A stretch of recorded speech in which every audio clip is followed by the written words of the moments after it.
ஹல்லேலூயா. கர்த்தருடைய பரிசுத்த நாமத்திற்கு மகிமை உண்டாவதாக. இந்த நாளிலும் இயேசப்பா நம்ம ஒவ்வொருக்கும் தருகிறதான வார்த்தை சங்கீதங்களின் புஸ்தகம் 11வது அதிகாரம் 5வது வசனம். கர்த்தர் நீதிமானை சோதித்தருகிறார், துன்மார்க்கனையும் கொடுமையில் பிரியம் உள்ளவனையும் அவருடைய உள்ளம் வெறுக்கிறது. ஆமேன். நீதிமானை சோதித்து அறிகிறாரா? எதற்கு சோதிக்கிறாரா? அறிந்து கொள்ளும்படி சோதிக்கிறாரா அவன் நீதிமானா இல்லை துன்மார்க்கனா என்று அறிந்து கொள்ளும்படி சோதிக்கிறார். சோதித்தாதான் அறிந்து கொள்ள முடியும். இன்றைக்கு பாருங்கள், தங்கத்தை உரசி பார்த்து சோதித்து பார்ப்பாங்க. அதில் எவ்வளவு தங்கம் இருக்குது, சுத்த தங்கம் தானா அப்படின்னு சொல்லி வெள்ளியை புடமிட்டு பார்ப்பாங்க. இப்படி ஒவ்வொரு காரியத்தையும் அது ஒரிஜினல் தானா, அது சாயம் நிற்குமா வெளுக்குமான்னு சொல்லி சோதித்து தான் பார்ப்பாங்க. சோதித்து பார்த்தா தான் அது எப்படின்னு தெரியும். அதே போல் இன்றைக்கும் கர்த்தர் சொல்லார் பாருங்க, சோதித்து அறிவேன். எதற்கு சோதனைகள், எதற்கு வாழ்க்கையில் சோதனை, வேதனை, நெருக்கம்? நாம் எப்படிப்பட்டவங்க என்பதை அறிந்து கொள்வதற்கு. சில காலம் சோதனையிலே கர்த்தர் அவருக்கு அனுமதி இல்லாமல் எந்த சோதனையும் நமக்கு வருவதில்லை. யோபுவுக்கு சோதனை வந்தது, கர்த்தர் அனுமதித்தார். சாத்தான் போய் கர்த்தர்கிட்ட போயிட்டு பெர்மிஷன் வாங்கிட்டு தான் வந்து என்ன செஞ்சான், யோபுட்டவே வந்தான்.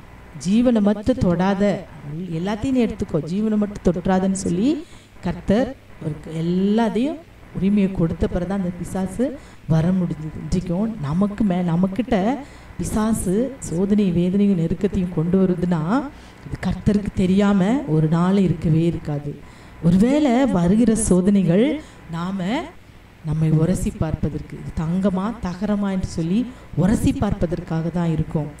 சோதித்து பார்த்தா தான் சாயம் வெளுக்கும், சாயம் இருக்கும். அதை நம்ம நல்லா சோதித்து பார்த்தா தான் அந்த சாயம் வெளுக்குதா வெளுக்கலையான்னு தெரியும். இன்றைக்கு அதே போல தான் நம்ம ஒவ்வொருவரையும் அறிந்து கொள்ளும்படி, இவங்க எப்படிப்பட்டவங்க, சோதனையில் ஜெயிக்க முடியுதா முடியலையான்னு சொல்லி அறிந்து கொள்ளும்படி கர்த்தர் சோதித்து பின் அறிகிறார்.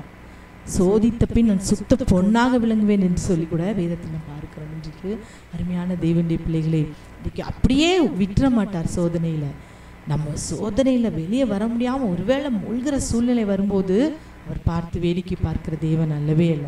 யோபு ஓடி வந்து காப்பாற்றியவருக்கு இரண்டத்தனையார் ஆசீர்வாதத்தை கொடுத்தது போல நமக்கும் கூட சோதனையை நாம் சகித்து எல்லாவற்றிலும் ஜெயத்தை பெறும்போது கர்த்தர் நமக்கு பெரும்படியான கிருபைகளையும் கொடுத்து முடியலன்னு அந்த இடத்துல கை தூக்கி விடுகிற தேவனாகவும் இருக்கிறார். ஏசாயாவில் பார்ப்பென்றால் ஏசாயா 1வது அதிகாரம் 25வது வசனத்தில் பாருங்க, நான் என் கையை உன்னிடமாய் திருப்பி களிம்பு நீங்க உன்னை சுத்தமாய் புடமிட்டு உன் ஈயத்தை எல்லாம் நீக்குவேன். களிம்பு நீங்கும்படி தான் இன்றைக்கு சோதனை. களிம்பு நீங்கிறதுக்காக தான் புடமிடுறாங்க.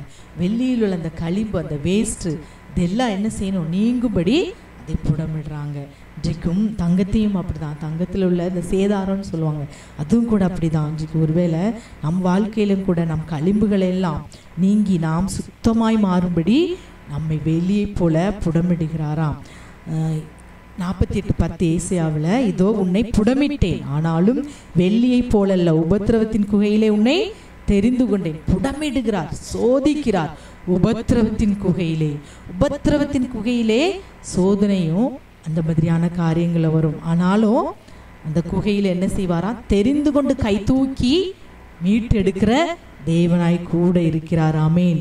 சோதித்து அறிகிறார், துன்மார்க்கனையும் கொடுமையில் உள்ள பிரியமுள்ளவனையும் அவருடைய உள்ளம் வெறுக்கிறது. நீதிமானை சோதித்து அவன் நீதிமானா நல்லவனா ஒருவேளை துன்மார்க்கத்தில் விழுந்துருவானான்னு சொல்லி சோதித்து அறிகிறாரா. அதே சோதித்து அறிந்த பின் அவன் துன்மார்க்கனா இருந்தா அந்த துன்மார்க்கன் மேல் அவருடைய உள்ளம் வெறுக்கும். அப்படிப்பட்ட துன்மார்க்கர்களை கர்த்தருடைய உள்ளம் என்ன செய்யும், வெறுக்கும். சோதித்த பின் துன்மார்க்கனையும் கொடுமையில் பிரியம், துன்மார்க்கனா கொடுமையில் பிரியமுள்ளவனா நீதிமானா என்று சொல்லி சோதித்து அறிவார். அப்படி நாம் துன்மார்க்கர்களாய் கொடுமையே செய்து, அந்த கொடுமை மற்றவர்களுக்கு கொடுமை செய்து செய்து அதிலே பிரியமுள்ளவர்களாய் நாம் இருப்போம் என்றால் அவர் உள்ளம் நம்மை முற்றிலுமாய் வெறுத்து விடும். அதே தான் இந்த வசனத்தில், கொடுமையில் பிரியமுள்ளவனையும் துன்மார்க்கனையும் அவருடைய உள்ளம் வெறுக்கிறது, ஆனால் நீதிமானையோ சோதித்து அறிந்து உபத்திரவத்தின் குகையிலே தெரிந்து கொண்டு வெள்ளியை ஈயம் நீக்கி சுத்தமாக்குவது போல புடமிட்டு சுத்தமாக்கி கர்த்தர் என்ன செய்கிறார், காக்கிற தேவனாய் இருக்கிறார். சங்கீதம் 16:10 தேவனே எங்களை சோதித்தீர், வெள்ளியை புடமிடுகிறது போல எங்களை புடமிட்டீர். ஆமென். வெள்ளியை புடமிடுவது போல புடமிட்டு சோதித்து அறிந்து கொள்வார். நம் சோதனை எல்லாம் முடிஞ்ச பிறகு சுத்த பொன்னாக நாம் விளங்கும் போது எல்லா ஆசீர்வாதத்தையும் நமக்கு கொடுக்க அந்த நாளில் நமக்கு கிருபை செய்வார். இன்றைக்கு கூட உலக ஆசீர்வாதத்தை கூட சிலர் முழுசாக அவங்கள அறிஞ்ச பிறகு தான் நிறைய சோதனை கொடுப்பாங்க. இன்றைக்கி ஒரு வேளை சில ஆஃபீஸில் வேலைக்கு போகும்போது பாருங்கள், அவங்க நிறைய டெஸ்ட் வைப்பாங்க.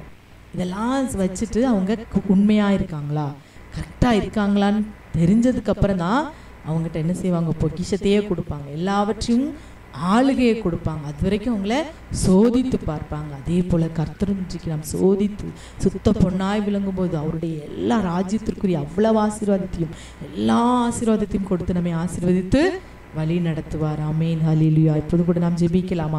அப்பா, ஆமேன், நாங்கள் நன்றியோடு ஸ்தோத்திரிக்கிறோம். அப்பா, ஹல்லேலூயா. எங்களை உபத்திரவத்தின் குகையில் தெரிந்து கொண்டீர் என்று பார்க்கிறோம். ஒருவேளை இன்றைக்கு உபத்திரத்தோடு இருப்பார்கள் என்றால் அவர்களை தெரிந்து கொள்வதற்காக, அவர்களை சோதித்து அறிவதற்காக என்பதை உணர்ந்து கொள்ளும்படி இந்த நாளில் நீர் கிருபை செய்யுங்கப்பா. நான் சோதித்த பின் சுத்த பொன்னாக விளம்புவேன்.